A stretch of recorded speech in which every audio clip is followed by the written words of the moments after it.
Boy, we've got to the video you folks have been waiting a while for. I did something like over 3,000 pages of research for these 2 videos on Jewish civilization, so please have some gratitude.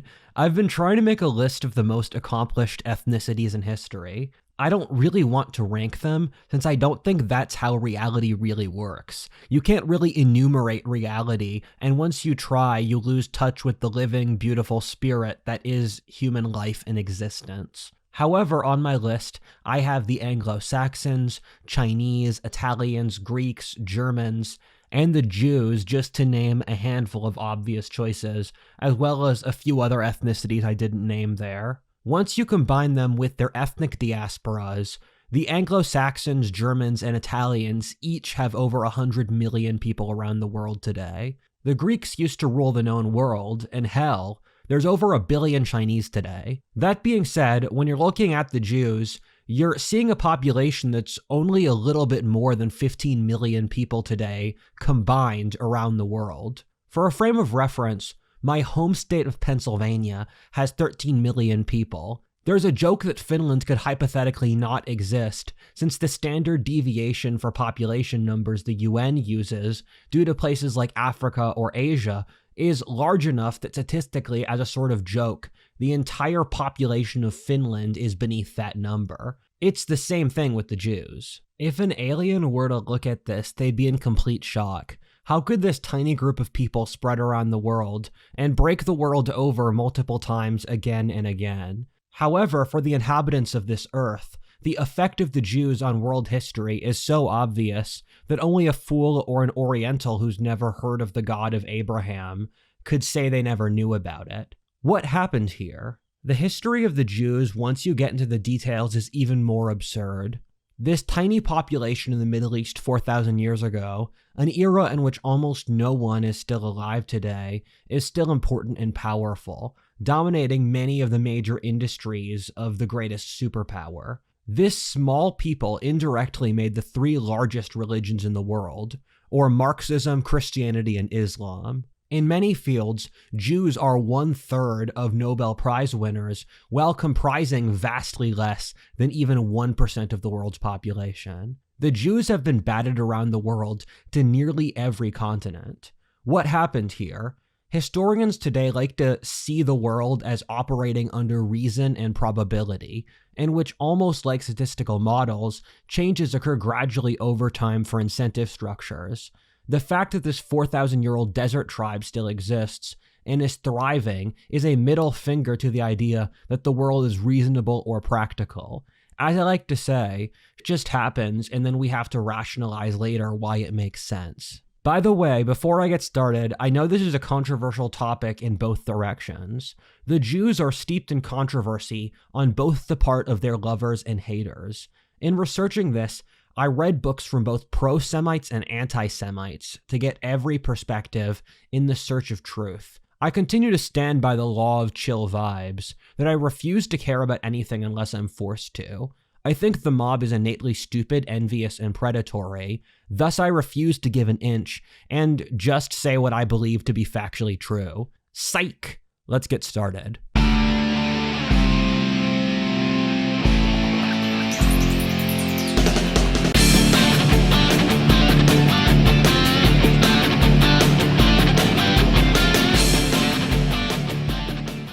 I spend a lot of time researching online, and I access a variety of websites which store my data, but thankfully, I am protected with Incogni, the sponsor of today's video.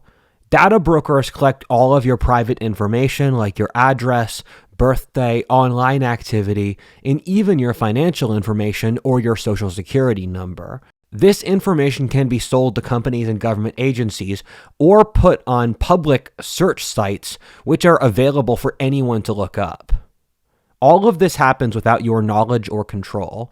The good news is that you can request for this data to be removed, but the bad news is that it could take you years to do manually. That's where our sponsor Incogni comes in. They make the process of taking back control of your information quick and easy. Their service will work on your behalf to contact these data brokers and request the removal of your information, while keeping you informed and in the loop the whole time with their dashboard. You just create an account, grant Incogni the right to work for you, and sit back and watch them work. They'll even handle any objections for you. Incogni goes above and beyond to give you back control of your personal information. For my fans, they're offering you a 60% off an annual plan for anyone who clicks the link below at incogni.com/whatifaultist and uses the code whatifaultist. They offer a 30-day money-back guarantee, so there's no reason to not click the link and start using Incogni today.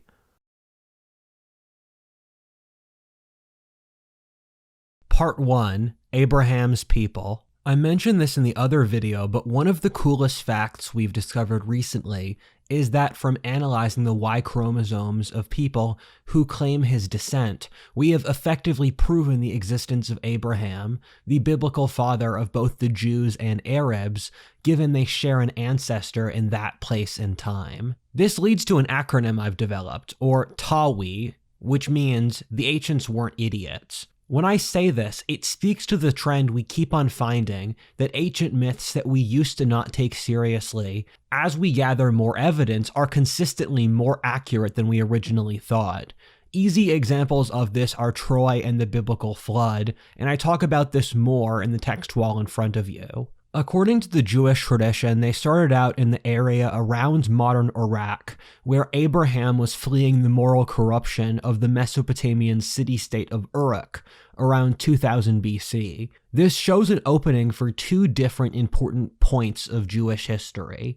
The first being that the Jews were a sort of scavenger people along the edges of the older Fertile Crescent civilizations. The second being that the Jews were a reaction to the collapsing sociological institutions to the end of civilizational cycle 1. There had already been pre-established civilizations for thousands of years in a territory stretching in an arc from Egypt to the bottom of Iraq called the Fertile Crescent. According to the biblical myth, the Jews started in Iraq, following the edge of the desert to reach modern Israel and the frontiers of Egypt, where we have the first records of a people who could be the Jews, or the Hapiru from Egyptian records. The Jews existed in this weird place between barbarism, civilization, being a social class, an ethnicity, or a religious group. There are two groups in America which I think are useful proxies for the Jews, the first being the Mormons and the latter being the desert trash. Oftentimes, you'll find that areas with similar climates will develop comparable cultural traits, even if they don't have much else in common. So it's not super strange to draw parallels between the desert climate of the American West and the Middle East. The Mormons are an American religious group originally seeded from the Yankee diaspora in places like Vermont or upstate New York and Ohio. They were founded during the Second Great Awakening in the early 19th century and migrated west, populating the area around Utah and the neighboring states where they formed a sort of distinct ethnic identity. The Mormon Church acted as a centrally planned theocracy which strategically populated the American West on purpose. The similarities between the Jews and Mormons are that they both unified into very strong degrees of in-group cooperation by holding strange religious beliefs. The Mormons were known for a very distinct theology, practicing polygamy at the start, being ruled by a central church theocratic hierarchy, banning alcohol and ritual prescriptions. The Mormons are known for being simultaneously very strange, being seen as a cult by many Americans, but also admired by other Americans for their moral character between having very high social trust, birth rates, social cooperation, and good values.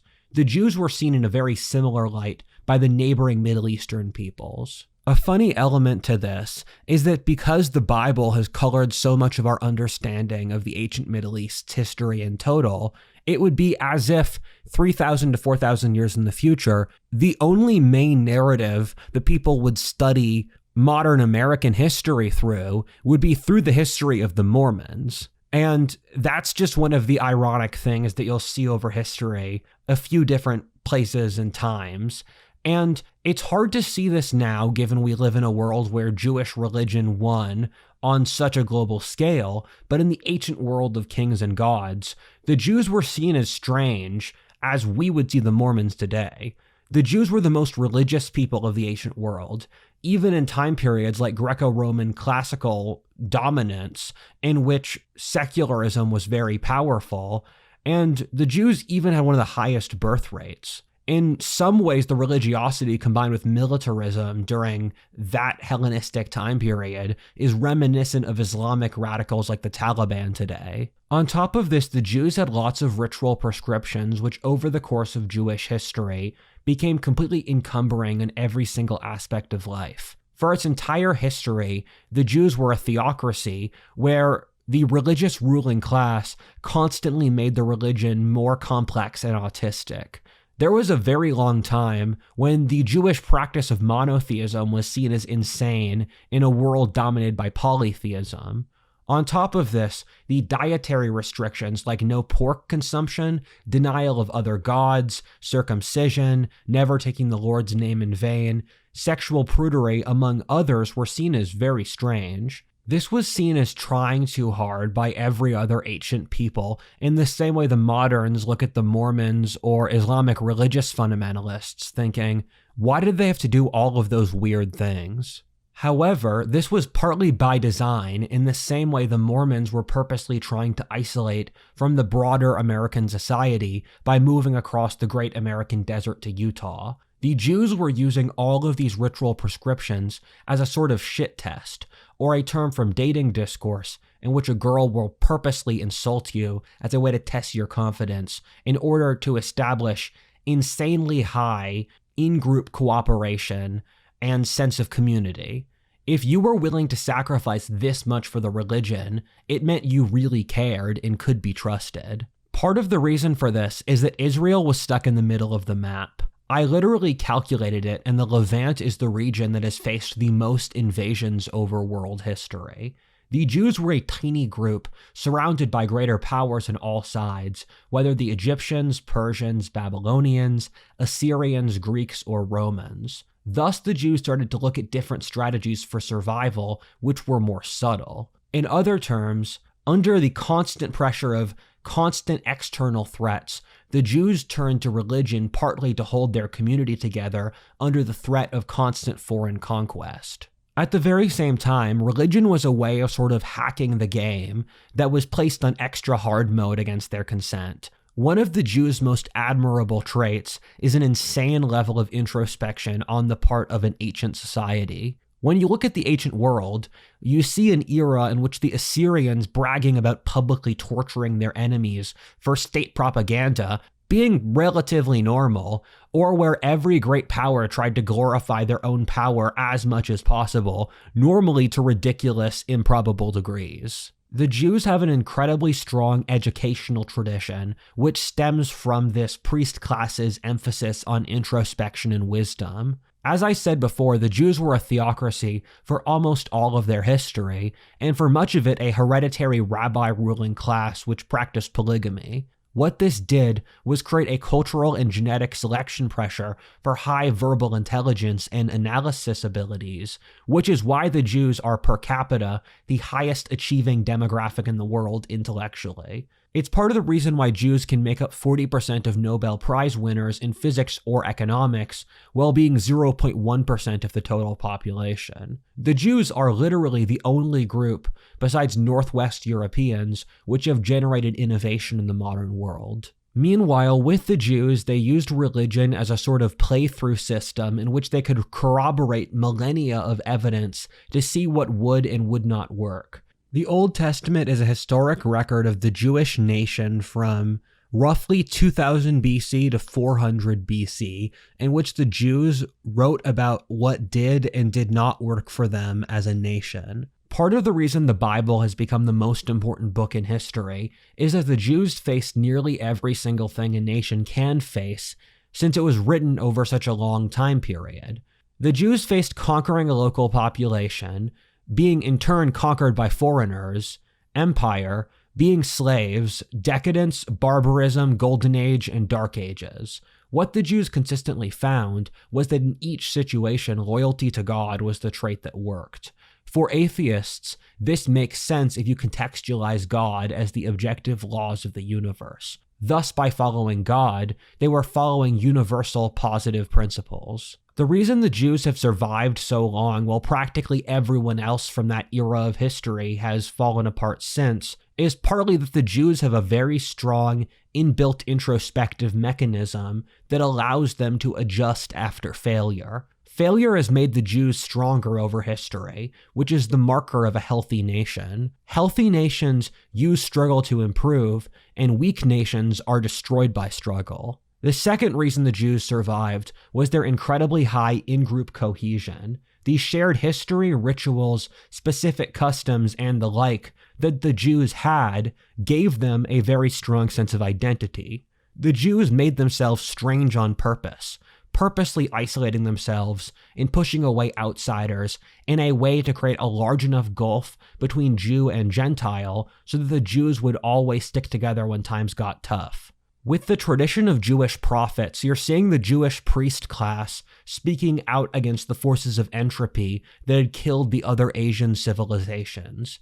This included debt slavery, rising inequality, family breakdown, private quarrels, moral degeneracy, pagan gods, and weakness. The Ten Commandments is an incredibly advanced behavioral psychological understanding, and we don't realize it since this breakthrough occurred 3,000 years ago. The Jews, although they were a primitive desert herder people, were centuries to millennia more advanced mentally than the neighboring peoples. This was since the Jews had formed to avoid the failings of the neighboring older civilizations. The Jews were created in the rubble of the Bronze Age collapse. This was a time period in the 12th century BC in which a majority of civilization in the world collapsed in a 20-year period. This was due to a series of complex factors relating to the barbarian invasions, plague, climate change, military technological advancements, social structures, and other stuff. Watch my wonderful second podcast, History 102, if you're interested in hearing more about the Bronze Age collapse or early Jewish history. Fun fact, the Philistines in the Bible were the sea people which destroyed much of the civilization in the Eastern Mediterranean during the Bronze Age collapse. The sea peoples were also heavily ethnically intermixed with the Greeks, and thus it's not unimaginable that Goliath's grandfather fought at Troy. It's also funny that the term Philistine has become synonymous with someone who is aesthetically or artistically tasteless. The irony there is that the Philistines controlled the wealthy coastal cities of the Levant, while the Jews were barely literate hill tribes in the interior. The Philistines saw the Jews as savages. The second population in the American West I'm comparing to the Jews are the desert trash. I apologize if this is offensive to people who are part of this group. I'm from Pennsylvania, and I don't know this stuff since redneck is a term of pride. When I was driving from California to Texas, I kept running into this demographic of people I had no idea existed, since back home, every social group is practically centuries old. The desert trash are people who live in trailer parks out in the desert, or kind of low-class people who are really into guns or aliens in places like Arizona, Nevada, California, or New Mexico. I see similarities to Florida, which have their own variants. They have their own subculture, which is highly libertarian, but also degenerate at the same time. The desert trash people are often really interesting as individuals if you talk to them. They'll have weird hobbies, are from all over the country, and normally have a story or two.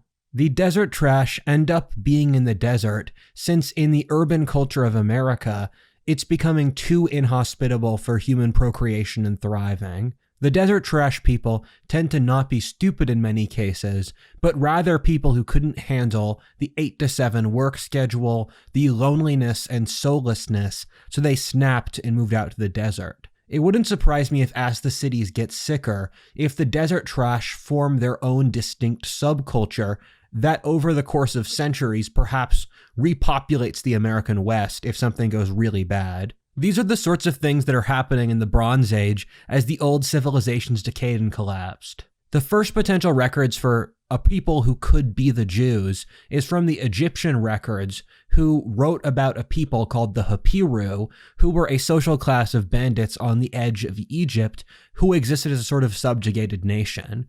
Egypt at this point was a multicultural society in which the lower Nile Delta was filled with dozens of somewhat assimilated, conquered, or immigrant peoples. The Hapiru were a sort of Semitic desert trash population which accumulated people who didn't fit in the Bronze Age aristocratic extractive social structure. Over time, they formed as a distinct ethnic identity, and then my guess is that Moses took the helm, establishing a very strange religion to unify this population that didn't have much else. Abraham fled Uruk due to the idol worship there, and I think that's symbolic of how the Middle East had been taken over by a bureaucratic, sclerotic, and unimaginative religion which stifled any innovation or progress. Lots of temples actively pushed prostitution for religious reasons. The priests held enormous wealth, keeping a lot of the population as slaves. Every action required a magical bribe for the priests to keep evil spirits away, and creativity or innovation was impossible under a mess of religious regulations. This was the greatest reason the old civilizations of Egypt and Mesopotamia went into decline to later be conquered by the Persians and the Greeks. Although the Jews did get pretty autistic on religion later on, they were careful that it wasn't enough to genuinely stifle their national character and vitality. The thing the Jews were able to do is to take up the advanced religious ideas these older civilizations had developed but were incapable of putting into action. The Jews were a desert herder people from the fringes of Egypt who had none of the hang-ups that the older temple societies had. There's been a long-standing battle in the Middle East between the farmers and herders. The farmers have established urban societies that were more cultured, urbane, degenerate, and peaceful. Christianity became a religion of the city people. Then there were the herders who were more tough, patriarchal, taboo-oriented, and monotheistic. Judaism, followed by Islam, were manifestations of this. In the long term, the culture of the herders won out, and when you read the Bible, a lot of what they were doing was a herder people who had recently settled into an urban society who were trying to avoid the degeneracy they saw in previous or other urban societies. One of the facts which took me a lot of time to figure out but became very useful for me once I did is that in the same way you'll hear about Mesopotamian or Egyptian or Hittite or Persian civilization, there was a Syrian Aramaean civilization that stretched across the entire Levant and included the Canaanites and the Phoenicians, and it's why Aramaean was the language a lot of the Bible was spoken in or written in initially, where Christ spoke Aramaean. And this Aramaean Syrian culture was quite important to the ancient world. It became the dominant language of both Assyria and the Persian Empire, I believe. And the Jews were a fringe group from the Aramaean civilization, or the Syrian civilization, where they were on the edges with the Arabian desert, having a lot of nomadic cultural influences. And in this fringe position, they established a new religion, pulling elements from the older Syrian civilization, which was both a part and also incredibly distinct from said Syrian civilization. And so when the Jews conquered the Canaanites, they were an iteration of the same civilization as the Canaanites, who had an enormous religious breakthrough, which they tried to and succeeded at enforcing upon the Canaanites. Judaism became a sponge for lots of other religious ideas in that region in that era.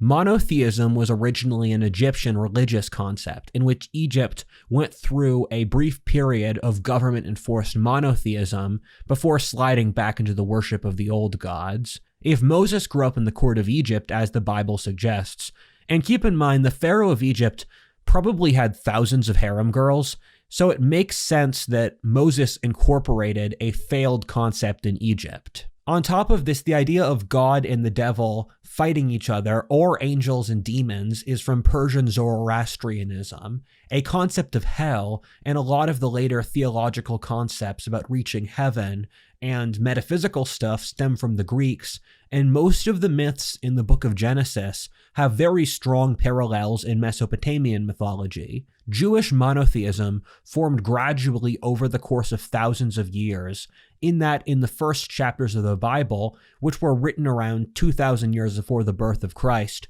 while modern Judaism reached its current form around 500 BC with the Axial Age. Keep in mind, at the very same time, around the world in 500 BC, you saw Socrates, Buddha, Confucius, and Lao Tzu living around that era with a huge religious breakthrough called the Axial Age. Over time, the Jews gradually purged their pagan gods and worship of local spirits called Baals until they only venerated one god. Part 2, God's Chosen People. In the other video, I spoke about a concept I invented called the master key, which is another term for a skeleton key, where the master key is once you've studied a complex topic enough, and you can simplify the soul of that topic into a single sentence, which can explain incredible complexity about it. The master key for the Jews is that they believe they are God's chosen people.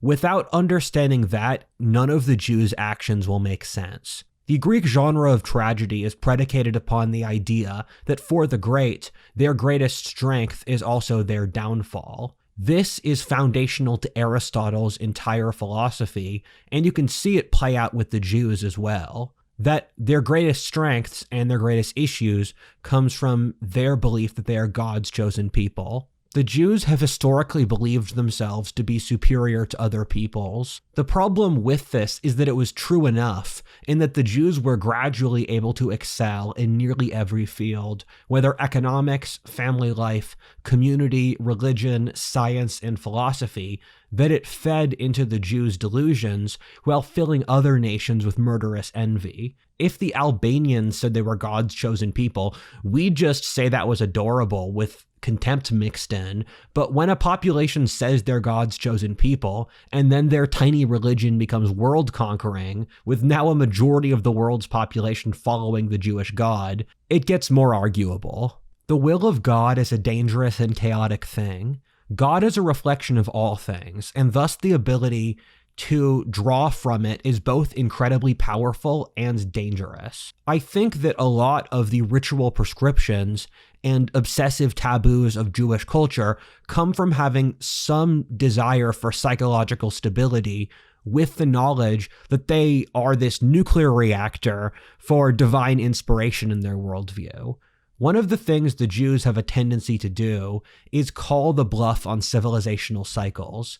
To explain this, I have a system based off Spengler in which we are at the end of the third age, much like Lord of the Rings, with each age lasting a little bit over 2,000 years. The first cycle, that we know of at least, started with the rise of the River Valley civilizations in 3000 BC and ended with the Bronze Age collapse in the 12th century BC. The second cycle, which formed out of the rubble of that Dark Age, involved the Indian, Chinese, Greco-Roman, Persian, Jewish, and Phoenician civilizations. These are the Axial Age civilizations, concentrated around 40 degrees north, and they fell apart with the collapse around the time of the fall of Rome or the Han Dynasty. Finally, the third cycle is the West, Orthodox, Islam, Japan, and Southeast Asian civilization, in which they formed in the Dark Ages, while they'll probably get wiped out by mouse utopia or nuclear war or genetically engineered diseases. I don't know, man. In the end of the first cycle, Judaism formed as a reaction to the degeneracy of the Bronze Age world, as we spoke about before.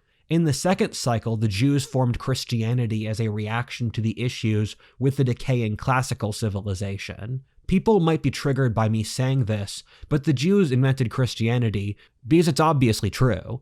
Christ was ethnically Jewish, as were all the apostles, and they worshiped the Jewish God through a Jewish religious structure. Christ saw himself as repairing Judaism to return it to its old roots, which had been forgotten. The majority of the Jewish community rejected Christianity, but Christianity is an extension of Judaism in one form or another. Watch the video I made explaining early Christianity or classical civilization if you're interested, but Christianity was a rejection of the brutality of the Greco-Roman classical civilization. At the same time, Christianity is theologically as indebted to the Greeks as it is to Judaism, since so much of Christianity is from Greek philosophic or religious concepts. The biggest demographic for developing Christianity were Greek-speaking diaspora Jews. In a society in which 1/4 of the population were slaves, without legal rights, where men were slaughtered in the gladiatorial games for entertainment, and where Rome held the world under its boot, Christianity stood for universal love, a society based off morality and not extraction. Christianity ultimately destroyed the classical world, replacing it, so the Romans were right to fear the Christians and see them as dangerous radicals. There were a huge amount of Jews in the Arabian Peninsula at the time of the Prophet Muhammad, and Muhammad was a merchant, so he dealt with a lot of Jews. And if you look at the theological structure of Islam, it's closer to Judaism than it is to Christianity, since they were both developed by Semitic herder peoples. And there was a lot of cross-mixing between Jews and Muslims in the first few centuries because they had mutual respect for the others. So, on top of this, as Islam worships Yahweh, or the God of Abraham, out of the 3 largest religions in the world, Islam, Christianity, and Marxism, they all ultimately stem from Judaism. Meanwhile, for the 3rd cycle, the one which is operating today, the Jews invented Marxism, which is to our society what Christianity was to the classical world. Although I'm not insinuating that Marxism and Christianity are equally virtuous, the Jews have a tendency of making cultural movements greater than they themselves, which later turn on them, which was true for both Christianity and communism. Then it became taboo to say that the Jews developed them. However, Marxism was developed by an ethnic Jew from a family of rabbis.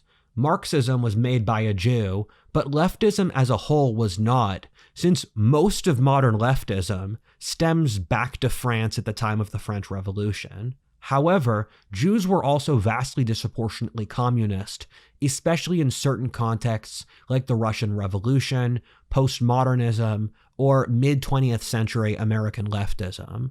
Communism stems from how the vast depersonalization, urbanization, feminization, and loss of religion caused by the Industrial Revolution created these enormous dissatisfied populations, which could be easily manipulated to destroy society. Communism, much like the early Christians, weren't seen as being religions at the time period they formed, but rather atheism, since they're formulated so differently to the previously understood religions. But both communism and Christianity really are religions. At the same time, communism, like early Christianity, acted as a force of social anarchy, poking in the pain point of the older society.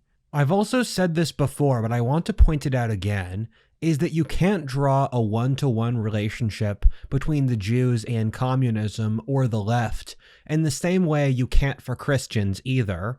In the same way the Christians became mostly non-Jewish fairly quickly and then persecuted the Jews, the communists did the same. Stalin horrifically oppressed the Jews and was about to genocide them before he died.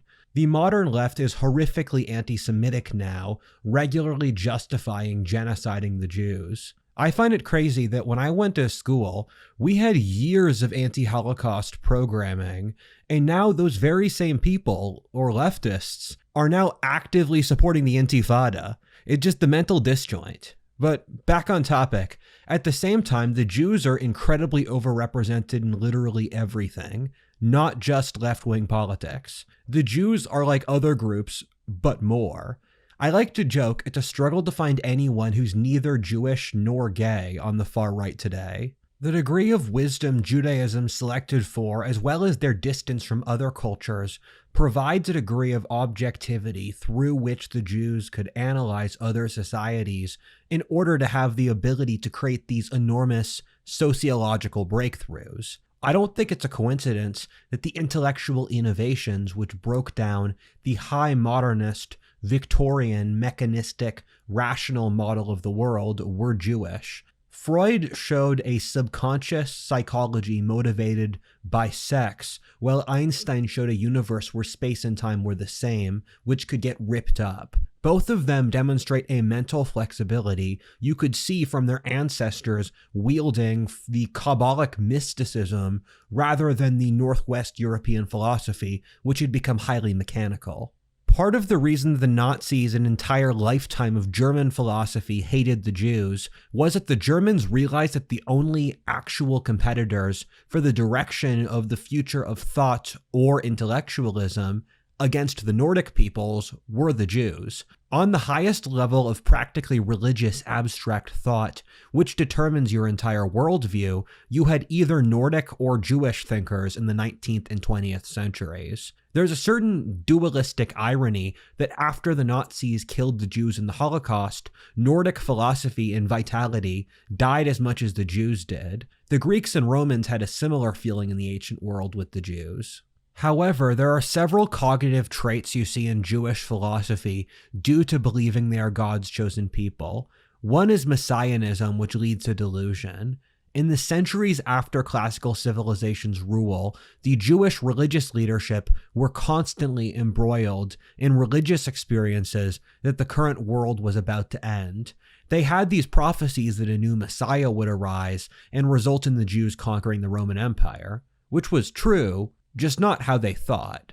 However, this resulted in the Jews launching hopeless revolts against far greater colonial empires, which the Jews had zero chance of ever winning, except when it worked out under the Seleucids. This was since they believed if they followed God, he would grant them victory. This is the origin of why Jews face so many depredations under foreign conquerors, including multiple mass expulsions out of Israel, including under the Babylonians and Romans. Past a certain threshold, the foreign conquerors just got tired of the Fifth Revolt and genocided the Jews. I'm Irish, and so I'm a sucker for this kind of stuff, since we also have a thing for hopeless revolts against foreign conquerors. However, it made the Jews seen as incredibly intolerable and practically insane at the time. On top of this, the Jewish belief that they were God's chosen people, with their God being the one true God, was intolerable for foreign conquerors. The Romans were incredibly tolerant as ancient empires went, while the Jews and Christians were practically the only religions the Romans persecuted, since the Romans could tolerate anything except those who could not tolerate the Roman gods. Judaism is possibly the most feminine of the major world religions, in that its emphasis on submission to an irrational God, it follows lots of ritual prescriptions, and it values family and community above all else. On top of this, the idea that if you follow the religious rules, things will work out, not prizing independence or strength as much as other cultures. When you look at Jewish history, they normally utilize feminine, indirect evolutionary strategies to survive, since they've been so physically threatened for their history that they play into feminine strategies, which were developed in order to counterbalance women's physical weakness versus men. Once you get further into the world the Jews indirectly made, that of the huge monotheistic religions, you see a similar dichotomy. In an era in which every major religion waged religious wars, the Jews were just too easy a target. They were wealthy, couldn't militarily defend themselves, were spread out all over, were universally disliked, had high in-group loyalty, have actively made themselves different from other cultures, are an easy outgroup to scapegoat, and were quite openly arrogant about stating their superiority. The brutal answer for why the Jews have faced so much discrimination in so many lands has been there's historically been every reason to hurt the Jews and very few not to.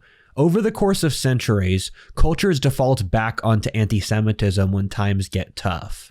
Part of me muses for literary purposes if Abraham in the Arabian desert 4,000 years ago saw some semblance of the future of his people when he signed that contract with God. I wonder if he stared into the future, knowing his people, by saying they were God's chosen people, would open themselves up to a world of hurt. That this would create a cycle in which the Jews would face suffering, it would bind them closer to God and their community, only to be batted onwards for the cycle to restart. In this musing, perhaps God makes these knots or consistent patterns of behavior which he can reliably use to reach certain ends. Depth and spirituality stem from suffering, in that suffering is the burning away of weakness, which allows one to reach the divine. Perhaps the deal is something like that the Jews, by putting themselves in such a vulnerable position, ended up in an incentive in which they faced enormous suffering. Perhaps said suffering also allowed the Jews to tap into enormous spiritual depths, which made them a vessel for religious breakthroughs. Part 3. The Ghetto. I'm not really part of the whole leftism is Judaism argument, which, as I explained in my video on the anthropology of the left, you see a wide variety of different groups, also pivotal in the left's development, between the French Calvinists, bureaucracy, and women. However, the Jews are still disproportionate, and even more so in certain subsections of leftism, such as postmodernism. Most American Jews are now more culturally leftist than Jewish, since Jews, for the most part, have assimilated into the urban monoculture, which is experiencing cultural and demographic collapse now. I think this is a useful way to look at an interesting anthropological analysis of diaspora Judaism. What does this show about how the Jews lived that gives them this modern political preference? In the period after the Roman expulsion, in which Jews were forced out of Palestine, they then scattered across the whole world. There were Jewish populations hugging the Mediterranean basin, alongside many in Iraq or even further east. Later on, they migrated to Europe and America. If you're more interested, watch the previous video I released on the different Jewish diasporas. I've read enough histories of the Jews that I'm starting to notice patterns in how they're written. After the ancient period, in which you have lots of battles and emperors, in the period after the forced Roman expulsion and before the Industrial Revolution, you struggle to find anything going on in Judaism besides religion. I call it the boring middle, when the Jews were living in isolated ghetto communities, holding on to their old religion with all their force. The Jews lived in shtetls or ghettos, a word stemming from the Jewish ghetto in Rome, or self-enclosed communities of Jews who lived completely isolated from the local Gentile populations, normally walled off so there's as little intercourse as possible. The ghettos were self-governing, operating under their own law, and for the life of an average Jew, practically nothing of importance occurred outside the ghetto. After the diaspora, the Jews became an almost entirely urban culture, almost never owning land. Urban populations were never sustainable in the pre-industrial period, and it's kind of a mystery how the Jews were able to maintain a stable population as an almost entirely urban nation. Every city in the pre-industrial world was a demographic sink, and it's still true today for different reasons, but in the pre-industrial era, it was because the amount of diseases concentrated in cities killed people off faster than they had children, especially given how crowded cities were. And it's a mystery how the Jews were able to maintain their stable population, not gradually going extinct, while almost being entirely urban. And you wonder how many of the Jewish religious, dietary, and health obsessions stemmed from trying to lower the disease death rate to not face the normal population decline seen in cities. The Jews were more connected to their continent-spanning ghetto networks than the local populations a mile away. This created mutual suspicion between the Jewish and Gentile populations. There's a few interesting elements of ghetto life. One was that they were these sort of strange artificial cultures that stemmed from never having to govern or protect the regions they were in and with no connection to the land. Other cultures developed strong hierarchies, aggressive warrior cultures based off honor, aristocracies, or peasant cultures rooted in the earth. The Jews didn't, and much of the current issues of the delusion of many Jewish thinkers in the modern world is they're subconsciously projecting the social structure of the Jewish ghetto, which existed in a very specific historic context that can't be replicated elsewhere. There's an interesting book called The Ordeal of Civility, which looks at how Jewish thinkers from the early industrial era, such as Marx, Freud, or Leo Strauss, were trying to square assimilating into modern culture. On top of this, how many of the theories they were developing were themselves attempts to recreate the ghetto culture on an international scale. The ghetto was a society without pronounced social class, a theocracy with no military, no privacy, or politeness. They had enormous welfare to take care of the poorer members, while everyone belonged to a highly constrictive society which controlled their every action with enormous mutual social trust. In the ghetto, things worked since it was such a small, cohesive community, bound together by a strong religion. Look, we just described communism, and you could see Marxism as an attempt to turn the entire world into a Jewish-style ghetto community. The Jews were frequently perturbed by the idea of civility, or the politeness that West Europeans prized so deeply a century ago. They were all convinced it was some kind of lie or sham, and they faced enormous neuroses about not fitting in with the society. What they failed to realize is that European culture is fundamentally aristocratic, in which politeness stemmed from a culture of heroic individualism, in which you had courtesy, so you wouldn't get murdered for insulting someone's honor. Jewish culture had no concept of martial honor, and so always writes it up as repression, with Freud being the most notable example.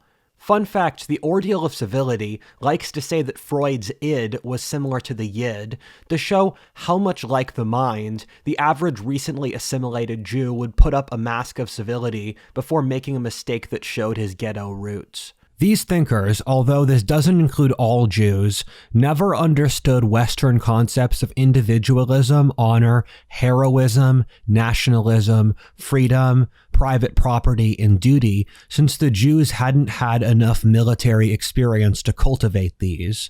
When you're looking at mismatches between things anti-Semites criticize Jews doing, it's normally a disjoint relating to this. Jewish culture tends to be built around following ideological principles, irrespective of actual world conditions, whether or not they make sense. For leftists of Jewish ancestry, they see this as furthering their religion of leftism, while for Western nationalists, it's the destruction of their nations. One wonders how the establishment of the first Jewish state in 2,000 years with Israel will change these dynamics. The Jews have spent so long wandering the world as a minority that now that they have to defend their own borders, as they've been very successful at doing, if Jewish thought and culture will see a profound shift towards those cultural traits which exist in other cultures. The Industrial Revolution was both the best and worst thing to happen to the Jews. Firstly, it pulled them out of the ghettos of Eastern Europe to global predominance. At the start of the Industrial Revolution, almost all Jews in the world lived in small Eastern European communities practically stuck in medieval theocracy, and over a period of decades, they were vaulted into the center and the greatest level of global predominance for modern civilization. And that shift is so rapid, it has to be traumatic up to a certain point. At the same time, as I alluded to before, it caused a psychological collapse in their own sense of self. It's kind of sad to see what happened to so many Jews with the Industrial Revolution. The industrial world itself is nihilistic, but for the Jews, it was more pronounced, since they were so heavily psychologically dependent on a combination of religion and community. Jewish culture had accumulated an enormous amount of trauma from their history for obvious reasons. Culture and history affects people in a very profound way, etching itself into their bodies, minds, and souls. Thus, when both the all-consuming religious and community structure fell apart, these very intelligent Jewish thinkers were stuck as strangers in an alien Gentile world, apart from the old Jewish worldview, and with an enormous amount of cultural trauma. This is why you're looking at so many of the proponents of nihilism. It's frequently secular Jews, while you practically never see this behavior from religious Jews. On top of this, the Jews had faced so many centuries of discrimination at the hands of oppressive, nationalistic religious governments, you could see why it would be inside their self-interest to deconstruct those cultural and national institutions. In the last century, the industrial world is seeing social collapse for complex reasons, and the Jews were at the forefront of this trend due to reasons I explain in this text wall. Lots of modern leftist theory and philosophy were made by neurotic Jews in the mid-20th century who experienced all of these sociological trends that would slam modernity earlier than other people, so they were able to articulate it for everyone else. What this means is that the Jews were some of the spokespeople involved for the issues of modernity, but they themselves were not the drivers. The problem is that too many of modernity's issues are seen in contexts that have no Jews at all, like China, Japan, or Eastern Europe today. This is not PC to say, but so many of the issues today are so overtly caused by toxic femininity, and they openly claim that too, that blaming the Jews as the underlying driver feels silly. It feels like we're trying to deflect responsibility for the collapse of our own civilization to some group that's not even 1,000th of the world's population. Part of me wonders if the Jews aren't going to make it through the current era. Most American Jews today are only loosely Jewish, and they have one of the lowest birth rates of any group in the world in America. Will modernity swallow Judaism in the way Hellenism tried to and failed? However, at the same time, I know that the Jews are going to make it. Israel is one of the highest birth rates in religiosity of anywhere in the industrialized world. On top of that, they've already made it 4,000 years so far.